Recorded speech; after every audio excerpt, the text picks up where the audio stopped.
لا تقم فيه أبدا لمسجد أسس على التقوى من أول يوم أحق أن تقوم فيه رجال يحبون أن يتطهروا والله يحب المتطهرين. اس کے بعد کیا کیا؟ وہاں جانا جو تھا اللہ نے فرمایا لا تقم فیہ، آپ اس مسجد میں نہیں کھڑے ہوں گے ابداً، کبھی بھی اس مسجد میں آپ نے کھڑے نہیں ہونا. یہ مخاطبت براہ راست تو رسول اللہ صلی اللہ علیہ وسلم سے ہے، اور پوری امت کو قیامت تک کے لیے یہ حکم مل گیا کہ تم ان مسجدوں میں کبھی کھڑے نہیں ہوگے. اس لیے یہ جو بہت براڈ مائنڈڈ ہے نا، اپنے آپ کو بہت کھلے ذہن کا کہتے ہیں کہ جی ہم تو وہاں گئے تھے اور مرزائیوں کی مسجد میں وہاں بھی نماز پڑھ لی، اور ہم تو امام بارگاہ میں بھی نماز پڑھ لیتے ہیں. امام بارگاہ کی نماز تو مشکوک ہو ہی جاتی ہے کہ انہوں نے وہ امام باڑہ کس غرض سے آخر بنایا ہے، کس وجہ سے. اور مرزائی جو کچھ مسجد بناتے ہیں وہ تو یہی چیزیں، مسلمانوں کی پھوٹ، زندقہ اور اسلام کے نام پر کفر کو رائج کرنا. اللہ نے فرمایا ہے لا تقم فیہ ابداً، آپ کبھی بھی ان کی مسجد میں نہ کھڑے ہوں نماز پڑھنے کے لیے.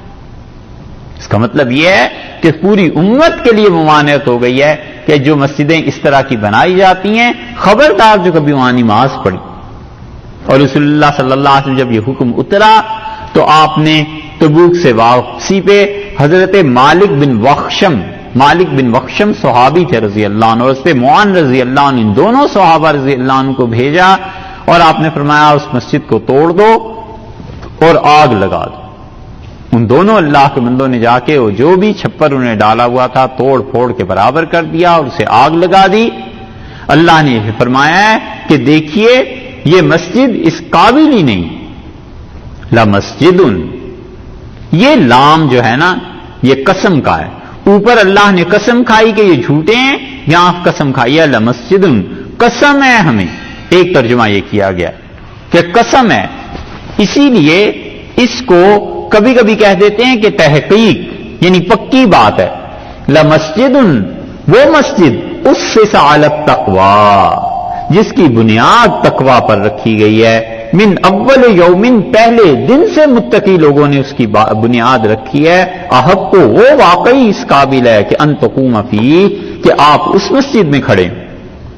یہ مسجد جو تھی مسجد زرار، یہ تو صرف صورت تھی مسجد کی، یہ تو صرف مسلمانوں کے لیے 4 قسم کے گناہ انہوں نے کرنے تھے. زرار، کفر، مسلمانوں کے درمیان تفریق اور ایک شخص کی گھات بنانی تھی انہوں نے. اور اس سے معلوم ہوا جو بھی مسجد ان ارادوں سے بنائی جائے وہ گرا دینے کے قابل ہے. جساس رحمت اللہ علیہ نے اس سے وہ چیز نقل کی ہے، استنباط کی ہے، مستنبط ہوئی ہے. وہ کہتے ہیں ہر وہ مسجد جو مسلمانوں کے خلاف بنائی جائے اس کا یہی حشر کرنا چاہیے. اور پھر محض نام کا انتصاب اور حقیقت کچھ بھی نہیں. حقیقت کس مسجد میں؟ لمسجد اسس علی التقوی، وہ مسجد جو پہلے دن سے تقوی کے ساتھ تھی. اور اس سے ایک اور چیز بھی ثابت ہوتی ہے، اس سے معلوم ہوتا ہے کہ وہ تمام رسومات بھی جلا دیے جانے کے، ختم کر دیے جانے کے قابل ہیں جو شریعت کے خلاف ہیں، اگرچہ ان کا انتساب کسی نبی کی طرف ہو اور کسی ولی کی طرف ہو علیہ الصلوۃ والسلام. جس طرح یہ مسجد کا انتساب اللہ کی طرف تھا نا، لیکن اس کی حقیقت کچھ نہیں تھی تو فرمایا اس کو گرا دو. ایسے ہی وہ رسومات جن کا تعلق اللہ سے گنا جاتا ہے، رسول اللہ صلی اللہ علیہ وسلم سے گنا جاتا ہے، اللہ کے کسی اچھے بندے سے، لیکن حقیقت میں وہ رسومات ہی ہیں، ان کی اصل حقیقت کچھ نہیں ہے. وہ رسومات بھی اسی طرح گرا دیے جانے کے قابل ہیں، ختم کیے جانے کے قابل. اور جو مسجد اصل ہے قسم کھائی ہے، فرمایا احق ان تقوم فیہ، وہ مسجد اس قابل ہے کہ آپ اس میں کھڑے ہوں. یہ حکم بھی تمام امت کے لیے آ گیا نا کہ سب سے پہلے جو مسجد بنائی گئی ہے جس کی بنیاد تقوی پہ رکھی گئی ہے، یہ ہے مسجد قباء۔ رسول اللہ صلی اللہ علیہ وسلم ہجرت کر کے یہاں تشریف لائے تھے سب سے پہلے، اور 14 دن یہاں رہے ہیں۔ حافظ ابن حجر رحمۃ اللہ علیہ نے فتح الباری میں تصریح کی ہے کہ 14 دن یہاں رہے، اور یہاں رسول اللہ صلی اللہ علیہ وسلم نے ایک مسجد اب نماز پڑھی تھی، صحابہ رضی اللہ عنہ نے سے مسجد بنا لی۔ مدینہ منورہ سے اب تو مسجد نبوی سے کھڑے ہوں تو صاف اس کا بڑا طویل گنبد ہے، بہت اونچا مینارہ ہو گیا، وہ نظر آتا ہے۔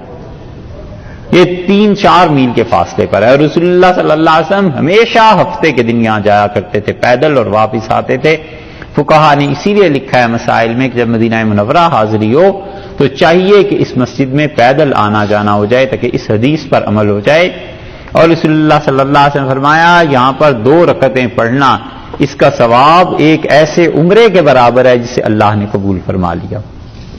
تو مسجد قباء میں 2 رکعتیں پڑھنی چاہیے۔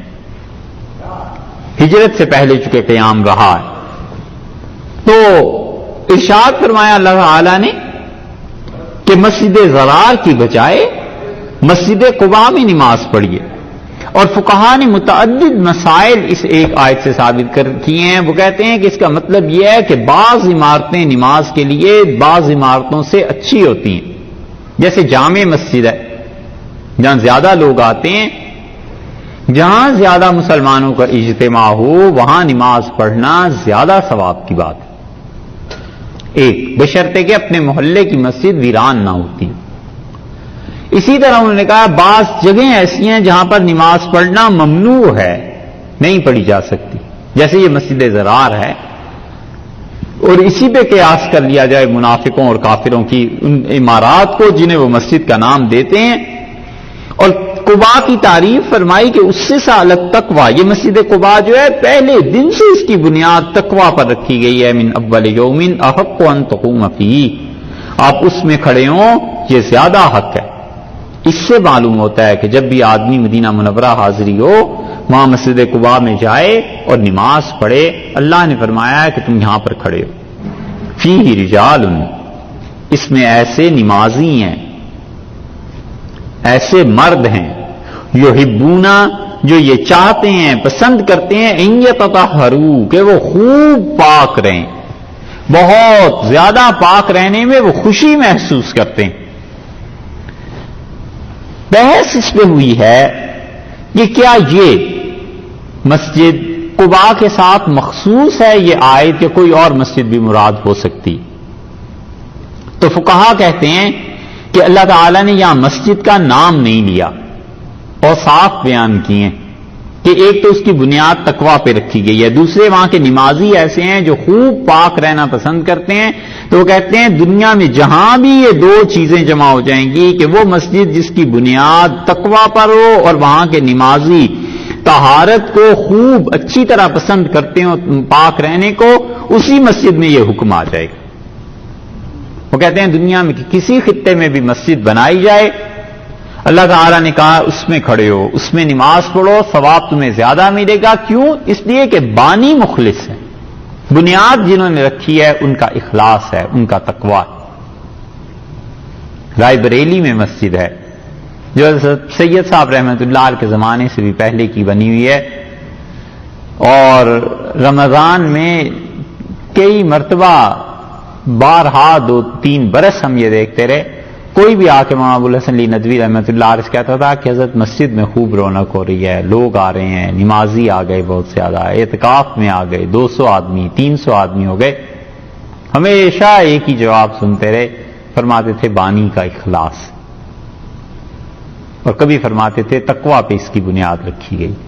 یہ وہ چیز، یعنی جنہوں نے اس کی بنیاد رکھی تھی وہ اتنے مخلص لوگ تھے کہ اب تک اس مسجد میں لوگوں کا رجوع ہے، اور اس مسجد کی بنیاد رکھنے والے بیت اللہ گئے اور وہاں سے پیمائشیں کر کے لائے تھے کہ کتنا لمبا چوڑا مسجد حرام کیسی ہے، بیت اللہ کیسا ہے، اور ایسے پھر آ کے وہاں انہوں نے مسجد بنائی، اور بہت بہت سادہ مسجد۔ یہ وہی مسجد ہے جس کے فرش پہ سید صاحب رحمۃ اللہ علیہ کے جب رفقا اور جہاد کے لیے یہ لوگ جمع ہوئے تو مسجد کے فرش کو دھو کے اور اسی کے اوپر سالن اور وہ چاول ڈال کے اسی پہ کھا لیتے تھے، اور ایسے سادے لوگ تھے اور پھر مسجد کو صاف کر دیتے تھے. تو فرمایا اللہ تعالی نے کہ جہاں بھی تقوی والے ہیں بنیاد رکھی انہوں نے، اور جہاں کے لوگ خوب پاک رہنا پسند کرتے ہیں وہ مسجد اس قابل ہے کہ آپ وہاں کھڑے ہوں. اس کا مطلب یہ ہے کہ دنیا میں مسجد جب بنائی جائے تو متقی تقوی والے لوگ بنیاد بھی رکھیں، اور نمازیوں کو چاہیے کہ جتنے پاک رہیں گے اس مسجد میں ثواب اتنا زیادہ بڑھ جائے گا. واللہ یحب المطہرین، اور اللہ تعالی پسند کرتا ہے ان کو جو خوب پاک رہنے والے ہیں، بہت پاک رہتے ہیں، اللہ ان کو پسند کرتا ہے. حدیث میں آیا ہے رسول اللہ صلی اللہ علیہ وسلم نے اس آیت کے بعد اہل قباء کو بلا بھیجا، اور بعض میں آیا کہ خود تشریف لے گئے اور آپ نے فرمایا قباء والو یہ کون سی پاکیزگی ہے ایسی جس کی اللہ نے تعریف کی ہے؟ اور اللہ تعالیٰ نے بتایا ہے کہ وہاں کے لوگ خوب پاک رہتے ہیں. انہوں نے کہا اللہ کے رسول ہم دوہری طہارت کا اہتمام کرتے ہیں. ہمارے ہاں لوگ جب استنجا کرتے ہیں، پیشاب سے فارغ ہوتے ہیں تو مٹی کے ڈھیلے استعمال کر لیتے ہیں، اور ہم ان ڈھیلوں کے استعمال کے بعد پانی بھی استعمال کرتے ہیں، 2 مرتبہ طہارت کا کام لیتے ہیں. تو اس وجہ سے اللہ نے ہماری تعریف کیا. رسول اللہ صلی اللہ علیہ وسلم نے ان کی بات کی تصدیق کی کہ ہاں واقعی یہ بات. اس سے معلوم ہوتا ہے کہ ہمارے زمانے میں کوئی آدمی اگر ٹوائلٹ کا پیپر جو ہوتا ہے وہ استعمال کرے اور پانی بھی، دونوں چیزوں کو جمع کر لے، تو یہ ہے اللہ نے فرمایا واللہ یحب المطہرین، اللہ بہت پاک رہنے والوں کو پسند کرتا ہے. تو یہ بہت پاکی ہو گئی نا، حالانکہ ایک مرتبہ میں بھی حاصل ہو سکتی تھی، لیکن جب اس نے اہتمام کیا 2 بار کا، وہ اس آیت میں آیا. افمن اسس بنیانہ، بھلا وہ مسجد.